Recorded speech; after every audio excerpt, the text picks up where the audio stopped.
देश के अंदर जो अब तक 2,14,00,000 से अधिक स्वामित्व योजना के अंतर्गत प्रॉपर्टी कार्ड वितरित हुए हैं, उनमें से अब यह 1 करोड़ से अधिक अकेले उत्तर प्रदेश उसमें योगदान कर रहा है।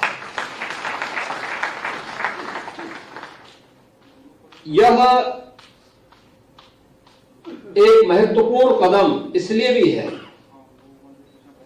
अक्सर आप देखते होंगे राजस्ववाद और गांवों में जो विवाद होते हैं, बड़ी प्रॉपर्टी के लिए कम, छोटी प्रॉपर्टी को लेकर के, भाई भाई में, पटीदारी में, 1 फीट जमीन को लेकर के, रास्ते को लेकर के,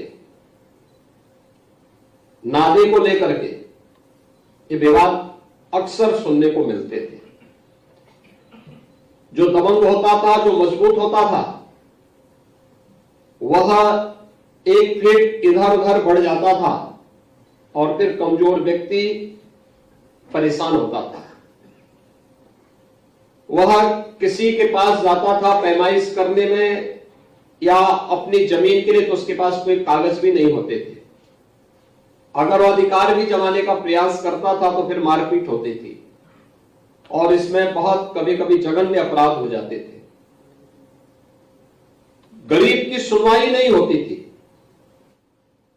वह पीड़ित होता था, प्रताड़ित होता था और कभी कभी प्रॉपर्टी से भी वंचित हो जाता था। यह पहली बार है जब तकनीक का उपयोग करते हुए ड्रोन सर्वे के माध्यम से, फिर गांव की खुली बैठक में बाकायदा चूना डाल करके ड्रोन सर्वे के आधार पर गांव की पंचायत खुली बैठक होने के बाद फिर जो सहमति बनती थी, उस सहमति के आधार पर फिर यह अभिलेख तैयार होते हैं, जो ग्रामीण आवासीय अभिलेख हैं, घरौनी के रूप में, जिन्हें आज प्रॉपर्टी कार्ड के रूप में प्रधानमंत्री जी ने वितरित करने की कार्रवाई प्रारंभ की है, वह वितरित हो रहा है। अब आपको इस बात की चिंता नहीं कि आप जहां पे आपका मकान है, इस पे कोई दबंग या कोई दूसरा व्यक्ति जबरदस्ती कोई कब्जा नहीं कर पाएगा, क्योंकि वो सारा का सारा रिकॉर्ड राजस्व विभाग के पास मौजूद हो चुका है। अब कोई भी व्यक्ति आपकी जमीन पर कब्जा नहीं कर पाएगा। लेकिन हमारी ग्राम पंचायतें भी अब रोजगार के सृजन के माध्यम बन सके। हर ग्राम पंचायत में एक ग्राम सचिवालय के निर्माण की कार्रवाई को लगभग पूरा किया जा चुका है और मेरा यह मानना है कि आज नए भारत के नए उत्तर प्रदेश में हर ग्राम पंचायत अपने यहां 5 से लेकर 7 लोगों को रोजगार अकेले ग्राम पंचायत दे रहा है। खासतौर पर ग्राम सचिवालय में, वहां पे एक कंप्यूटर ऑपरेटर भी रोजगार सेवक के रूप में कार्यरत है।